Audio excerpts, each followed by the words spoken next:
Hace, como dice Paco, varios meses me comentó, me hizo el encargo de que preparara una metaformación sobre Peter Pan. Yo cuando me lo comentó, pues, me acordé del primer recuerdo que tengo de Peter Pan, ¿no? La película de Disney, donde parece que todo es, como has dicho tú, divertido, agradable y gracioso. Pero luego me vino otro recuerdo, que es cuando de más adolescente leí el libro, leí la novelita de Peter Pan y no me la acabé. No me la acabé porque había mucha distancia entre mi recuerdo de la película y lo que estaba procesando en ese momento. Recogida tu propuesta, empecé a escarbar, a ahondar en el tema y me parece que el contenido no es pues igual todo lo divertido o lo fabulativo que lo presenta Disney en la película, y es lo que voy a intentar transmitiros ahora, ¿no? La presentación la he diseccionado en 6 apartados, ¿no? Uno primero, que hablaré un poco de la obra de Peter Pan, del personaje y la obra. Un segundo apartado, el autor, quien crea este personaje, quien concibe esta obra, el contexto en el que se concibe esta obra, porque creo que es interesante la conjunción de estos 3 elementos para que las conclusiones o lo que nos aporta cualquier obra, cualquier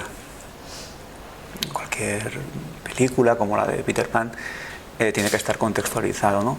Luego los personajes, los actores que aparecen, la parte un poco más clínica, que es la que nos toca a todos, ¿no? Que es la patología, más que la patología, lo disfuncional que puede aparecer en toda la obra de Peter Pan, y como un último apartado lo que yo me planteo, lo que me ha transmitido, que creo que es lo más importante, ¿no? Que podamos compartir entre todos lo que nos transmite, pues, una obra.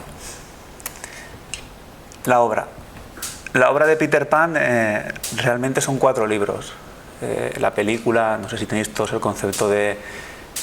A la gente que le he preguntado, conceptualizan Peter Pan con la película de Walt Disney, con el libro de Peter Pan y Wendy, pero es mucho más amplio. Peter Pan es un personaje que aparece en 1902, en un libro de James Matthew Barrie, se llama Little White Bird. Es un libro bastante tormentoso, con un halo de pederastia. No os lo recomiendo porque es muy denso de leer y tampoco te aporta por unas grandes cosas.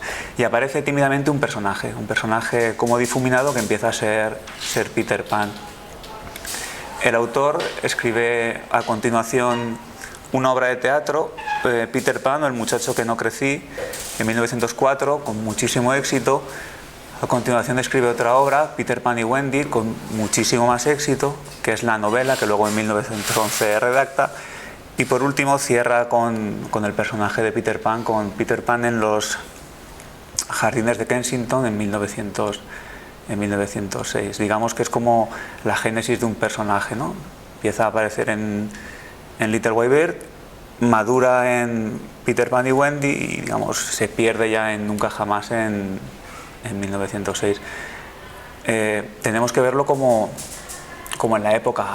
Entonces no había cine, no había internet, no había televisión, y el teatro era algo de masas, ¿no? Las obras de Peter Pan fueron realmente en aquella época, pues, objetos de culto, con muchísima publicidad, muchísima audiencia, y el personaje fue, pues, socialmente encumbrado, ¿no? por toda esta obra. Si bien dentro de la obra, con el tiempo ha habido, pues, múltiples variables, múltiples distorsiones, ¿no? La primera, digamos, adaptación cinematográfica es una película de 1940 en blanco y negro, que se basa en el libro de Peter Pan y Wendy meramente, que es la adaptación que en el 53 hace Walt Disney. Es una película que yo os la recomiendo porque es una película muda y que simplemente con las expresiones faciales, las miradas, la interacción física, el juego de luces y sombras que vimos el otro día en Ciudadano Kane también se refleja bastante, llega a transmitirte sensaciones y emociones bastante intensas. A modo de curiosidad, es la única película que el Capitán Garfio es le cortan la mano derecha y en todas las demás adaptaciones, no sé por qué motivo, aparece con la izquierda. La única que aparece el personaje de tal cual es en la primera de 1940.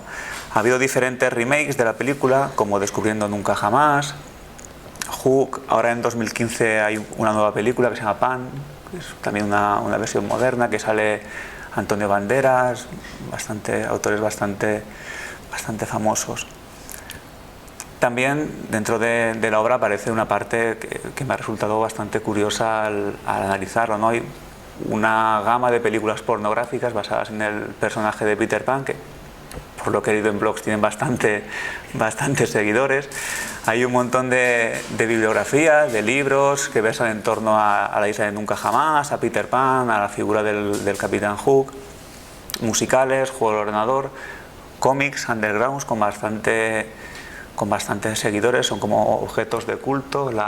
Es una trilogía, Peter Pan, incluso una operación militar de la CIA sobre 1950-55, que versaba en lo contenido era los niños de familias cubanas que querían escapar del régimen, los trasladaban a Estados Unidos, ¿no? Es curioso porque con una simbología con la isla de Nunca Jamás, el mundo real, Cuba es una isla y los niños salían y entraban de la isla. Es bastante simbólico y me llamó bastante la atención, ¿no? Me creo que es una obra, un concepto sobre el personaje de Peter Pan bastante amplio. El autor de toda esta obra es Sir James Matthew Barrie. Es natural de Londres, creo que nació, que se mudaron de muy jóvenes a un sitio, luego volvió a Londres. Nació en 1840, murió en 1937 y tenía una infancia de lo más normal, de lo más favorable, porque vivía en una familia victoriana de una posición muy elevada, con muchos recursos, hasta que cuando él tenía 6 años, su hermano David, de 13 años, falleció de una forma bastante brusca, ¿no? Parece, en la biografía del autor lo comentan, que la madre hizo una especie de depresión psicótica y evitó el cuidado del hijo. O sea, se olvidó totalmente de James, ¿no? Lo desatendió totalmente, haciéndose el padre, que tenía un personaje un poco en un contexto depresivo, e intentó, dentro de sus recursos, educar al hijo. Si bien comenta que, por ejemplo, nunca lo relacionó con otros niños. Era un niño que estaba en el domicilio, en el jardín de la casa, no tenía ningún tipo de relación con ningún otro menor. La educación la recibió dentro de su domicilio.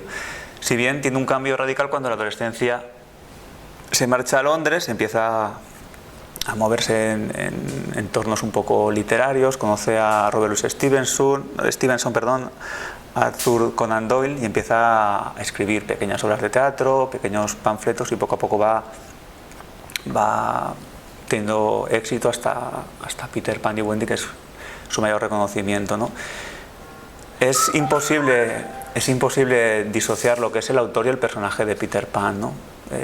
Él empieza en Little Boy Bear a configurar un personaje, a dar pinceladas de un personaje que poco a poco va agrandando en las respectivas obras, ¿no? Es curioso porque el origen del personaje en Little Boy Bird es un niño de 13 años que se llama David, como su hermano fallecido. Es un niño de 13 años como el hermano. El autor también tiene un enanismo psicógeno que le da una figura un poco infantil, no llegaba a medir más de 1,40. Parece que hay un paralelismo con la altura de Peter Pan. El autor tampoco puede tener relaciones sexuales debido a este síndrome. Peter Pan tampoco sabe besar ni se interesa por la sexualidad. Si bien el autor se casó, tiene una vida, digamos, pública normalizada, pero siempre le acompañó un halo de pederastia, ¿no? Por ese aspecto infantil se relacionaba mucho con niños, era muy común verle por parques, por zonas con niños, jugando con ellos, ¿no? Como Peter Pan, iba por parques y siempre estaba rodeado de niños. Es bastante curioso cómo configura ese personaje. ¿vale? Os comento y os doy una pincelada, ¿no?, de ese entorno de pederastia que rodea al autor, ¿no? En Little White Bird es una obra bastante misógina, con un trasfondo de pederastia, sobre una relación patológica, ¿no?, entre un señor que es el tutor de un niño de 13 años que se llama David y la madre de este niño, ¿no? Y es como una especie de triángulo amoroso no declarado, con relaciones muy patológicas. Os leo un fragmento de la obra que me llama bastante la atención, ¿no? El resto de la noche durmió encima de mí, otras con los pies en la almohada, pero siempre con mi dedo cogido. En una ocasión llegó a despertarse y a decirme que estaba durmiendo conmigo. Yo no pegué el ojo. Pasé la noche pensando sobre ese niño que a mitad del juego se desvelaba. Cuando lo desnudaba, hundió la cabeza entre mis rodillas. Yo creo que es un discurso un tanto particular, ¿no? Vale. Conociendo ya la obra, el autor, vamos a ver un poco el contexto en el que se desarrolla la obra. La obra se desarrolla en Londres, sobre el 1900. Londres en aquel entonces tenía la misma población que ahora, había una sobrepoblación desmesurada, era un periodo colonial, de guerra, de muerte, enfermedad, bastante puritanismo, reinaba la doble moral. Se hace hincapié también al papel de la mujer, la sumisión que tenía en aquella época. También se refleja bastante en la obra de Peter Pan, el papel que tiene la madre de Wendy, la propia Wendy, las hijas de Wendy. Un aspecto que también aparece mucho en la obra de Peter Pan y en la obra del autor es el tiempo, la gestión de los tiempos, los horarios. Todo está muy marcado, todo está muy delimitado, muy condicionado a la gestión del tiempo, ¿no? Sin embargo, cuando lees Peter Pan, en Nunca Jamás es todo lo contrario, no existe el tiempo, no hay relojes, no hay tiempo, el tiempo no pasa. Soy un reloj que tiene el cocodrilo en la boca, que es curioso, ¿no? Es una época de mucho radicalismo obrero sindical, y es la época también, digamos, que de surgimiento y afirmación de la corriente psicoanalítica, ¿vale? En este contexto vamos a ver un poco, a conocer los personajes de toda la obra, de los 4 libros de Peter Pan. El primer personaje que quiero comentaros, me centraré más en los personajes principales y pasaré un poco por alto los secundarios, ¿no? El primer personaje es Jorge Gentil o George Darling. Según el libro, la edición que cojamos, podemos encontrarlo de una manera u otra, ¿no? Es un personaje, un padre bastante curioso, ¿no? Parece como un padre culto, responsable, con una imagen de persona intelectual que conoce a los clásicos, trabaja de oficinista, pero es una persona bastante cruel, bastante psicópata. Ves escenas, por ejemplo, la criada de la casa es un perro, la criada es un mastín que se llama Nana, se pone enferma, le tiene que dar una medicina y cuando el perro está moribundo empieza a hacer broma delante de los niños, como que no le da la medicina, como espera que el perro sufra. Y es bastante curioso, ¿no?, este incidente. Hay otros incidentes que también son curiosos, ¿no? Por ejemplo, uno que os comento, ¿no? Hablando con la madre le dice: te advierto, querida, que si no consigo anudar la corbata en mi cuello no podré volver a la oficina, entonces tú y yo nos moriremos de hambre y nuestros hijos se quedarán en la calle. Ese es el primer fragmento de la película de Disney. Si la veis, aparecen en la casa y antes de que entre Peter Pan aparece esta escena. Realmente lo que pretende es que la madre se desentienda del cuidado de los niños y centre toda la atención en ponerle la corbata, ¿no? Me refiero que este tipo de frases aparecen bastante en el contexto de estar jugando con los niños y decirles esto, porque supongo pues que te produciría bastante miedo, ¿no?, que tu padre dijera estas cosas. He puesto esta foto porque, al igual que la película empieza con la familia de George Gentil, finaliza con la familia de George Gentil y finaliza con esta escena. Si os acordáis, aparece un barco pirata como distorsionado y él empieza a mirar por la ventana y recuerda cuando él estuvo en Nunca Jamás. George Gentil fue un niño que estuvo en la isla de Nunca Jamás y decidió no quedarse allí, decidió volver al mundo de los adultos, crecer, envejecer, morir y, entre comillas, si me planteo, pues configurarse de la manera de la manera que aparece en la obra. A medida que veamos personajes, veréis que algunos no salen de la isla de nunca jamás, se quedan allí, no mueren, no crecen, y otros personajes vuelven al mundo de los adultos con consecuencias que ahora os contaré. La señora Gentil es la esposa de Jorge Gentil, tiene 3 hijos, Wendy, Juan y Miguel. Es una madre que en la película de Disney nos la caracteriza como una madre prototípica, idélica y tal, pero realmente es una persona bastante también maquiavélica, ¿no? Les hace un montón de promesas a los niños, juega con ellos, pero realmente luego nunca cumple las promesas, los deja en un estado de expectación, un poco de sufrimiento. Los hijos también estuvieron en la isla de nunca jamás, no se quedaron y volvieron y trabajaron. Creo que uno pone en los jardines de Kensington, aparece que uno trabaja de maquinista, el otro de oficinista, y de una pincelada que es curiosa que pone que Juan acabó casado y sin imaginación para poder contar cuentos a sus hijos. Un personaje principal es Wendy, María Ángela Gentil, ¿no? Es la hija del matrimonio y aparece muy marcado que su madre siempre le exige que no crezca, no quiere que crezca para que le ayude siempre a cuidar a los hijos, ¿no?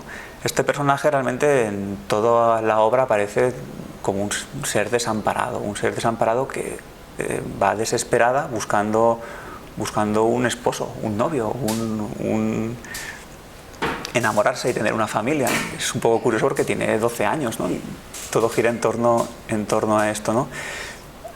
E intenta utilizar sus herramientas con su candidato para padre, para esposo, que es Peter Pan, ¿no? Por ejemplo, le comenta: me parece encantador tu modo de hablar acerca de las niñas, te permito que me des un beso, que es cuando le contesta: yo no sé dar besos, nunca he dado besos.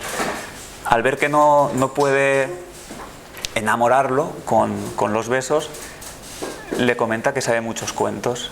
Peter Pan le encantan los cuentos y no tiene quien le cuente cuentos. Entonces se genera esa relación, ella le cuenta cuentos todas las noches y él se duerme en el regazo de Wendy escuchando los cuentos. Una escena bastante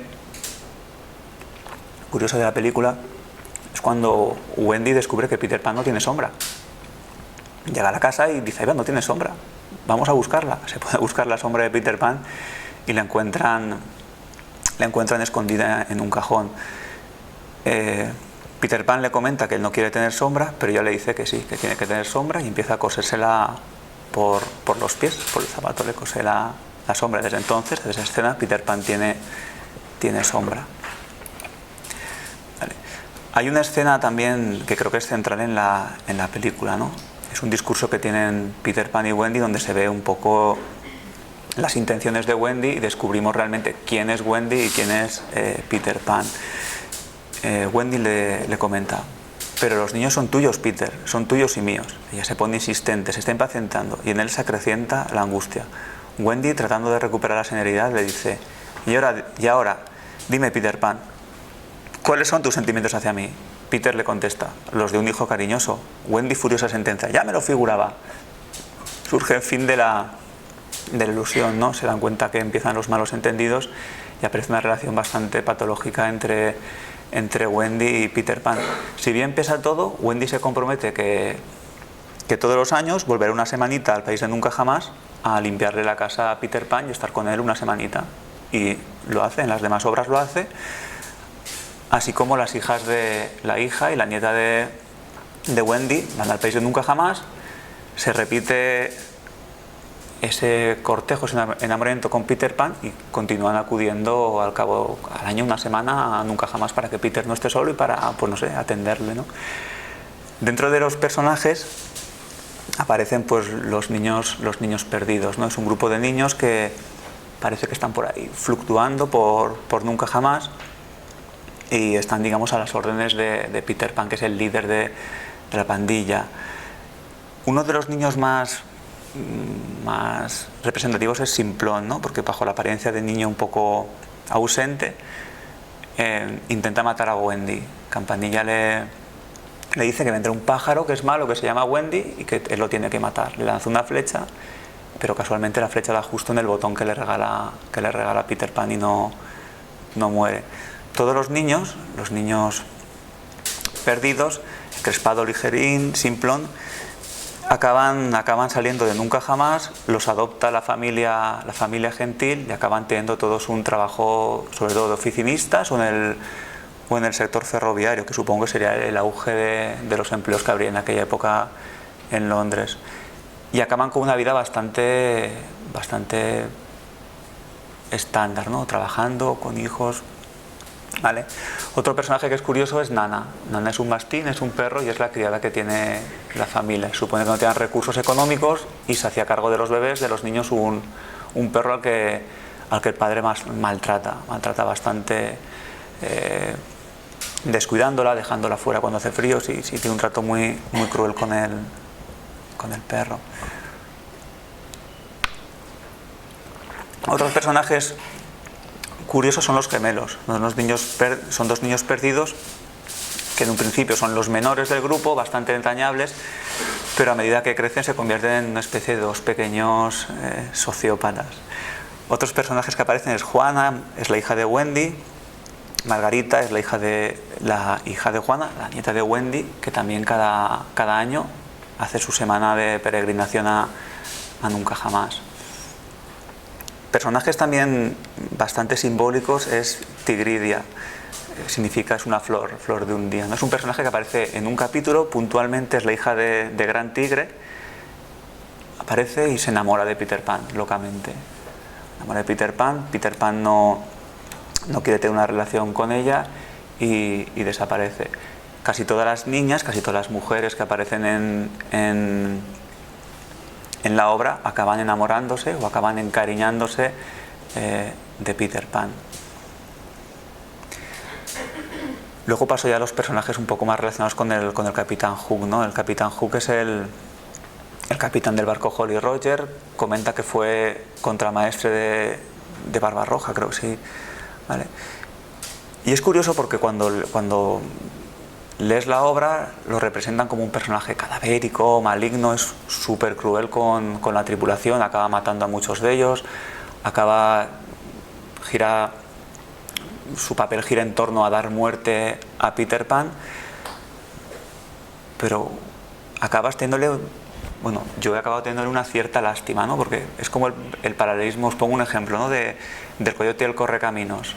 Ves que el coyote siempre le persigue, pero nunca consigue su objetivo, ¿no? Y Peter Pan es sabedor de esto y le humilla públicamente, se burla de él y le hace sufrir bastante. Tiene un papel bastante curioso dentro del Peter Pan y Wendy, que es donde aparece. Y realmente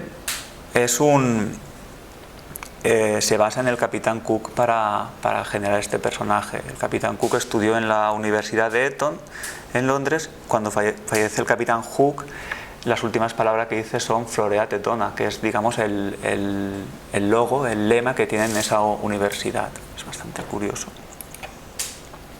Dentro de la tripulación del Jolly Roger aparecen un montón de marineros, todos con una vida bastante curiosa, ¿no? Pues gente que ha sido torturada, azotada, han estado en prisión, personas bastante crueles,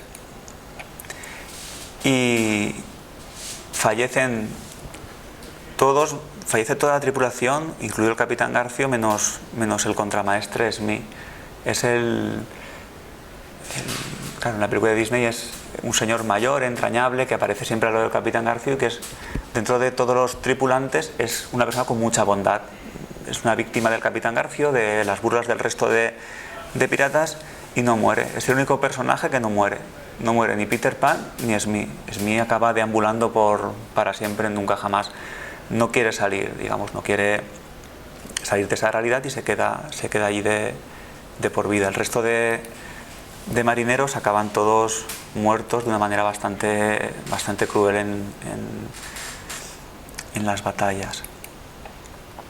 Otro personaje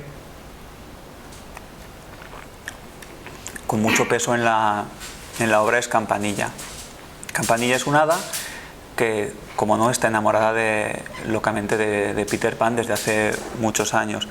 Peter Pan es consciente de esta admiración por Campanilla y juega con ella, la utiliza de una manera instrumental, se burla, etc.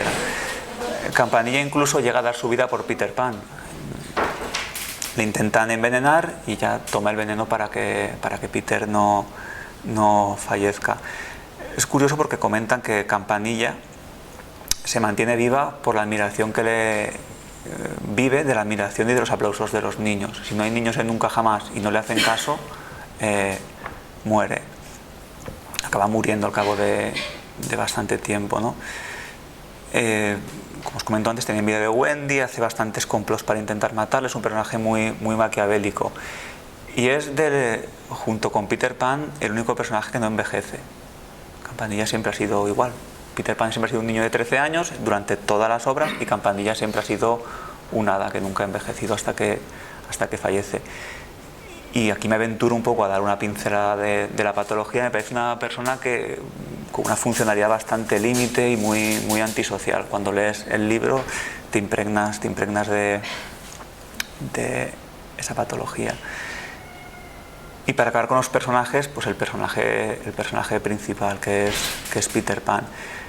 He buscado unas imágenes que creo que representan, igual tengo un sesgo, lo que a mí me parece la figura de Peter Pan, lejos de ese niño amable, simpático, infantil. Cuando lees la obra te parece una persona bastante maquiavélica, bastante violento. Vale.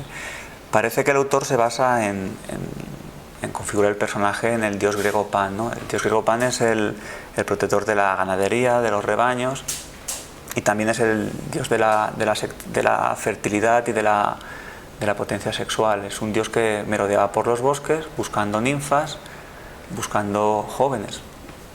La ninfa, entre comillas, puede ser Campanilla y los jóvenes son los niños perdidos, ¿no?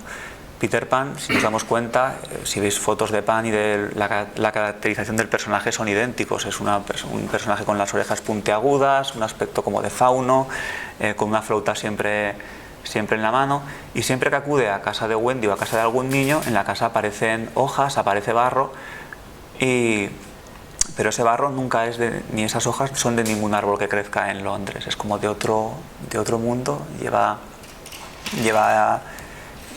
consigo esas hojas o ramas que acompañan del bosque, ¿no? En la mitología romana, Pan es un fauno, una especie de semidios que también acaba seduciendo a ninfas, etc.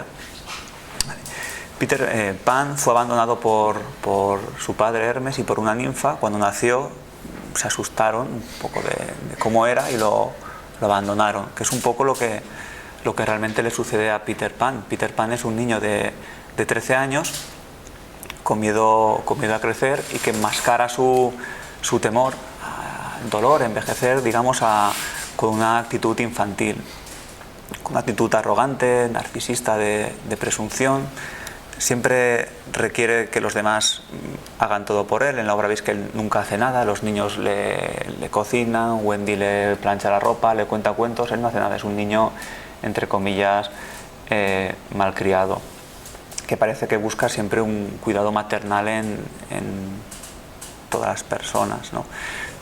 Como curiosidades, Peter Pan no sabe de besos, no sabe lo que es un beso, nunca le ha besado a nadie, y tiene bastantes problemas de tipo narcisista, ¿no? Cuando se compara con Wendy, simplemente con la comparación con el nombre, él lo vive como un dolor muy intenso. Es un episodio de la obra en que se enfada muchísimo Peter Pan y desaparece, ¿no? Se va enfadado porque se da cuenta que él tiene un nombre sencillo, Wendy tiene un nombre largo. Realmente es como un símbolo de que Wendy tiene una familia, una estructura, y no tengo nada. En ese momento es cuando comenta: no quiero tener nunca una madre, las madres están pasadas de moda, no quiero ser nunca mayor, quiero ser siempre un niño. Un momento entrañable del personaje es cuando le comenta a Wendy realmente su infancia, ¿no? Le comenta que su madre la abandonó y que él durante muchos mucho tiempo estuvo esperando que su madre volviera. Tenía siempre la ventana abierta esperando que su madre volviera a cogerle, a cuidarle, a atenderle, ¿no? Si bien ella nunca volvió, ¿no? Y parece como que por eso decide quedarse en Nunca Jamás, para no vivir ese dolor, esa angustia del abandono, ¿no? Y Wendy, pues para él significa esa madre joven, esa madre que le cuida, que le atiende, que le cuenta cuentos que él nunca ha tenido, y que ella se ofrece a cuidarle, pero con otras intenciones, ¿vale? Algunas frases bastante curiosas y significativas de Peter Pan está, por ejemplo: le corté la mano del gancho y se la tiré al cocodrilo. Todo esto lo dice una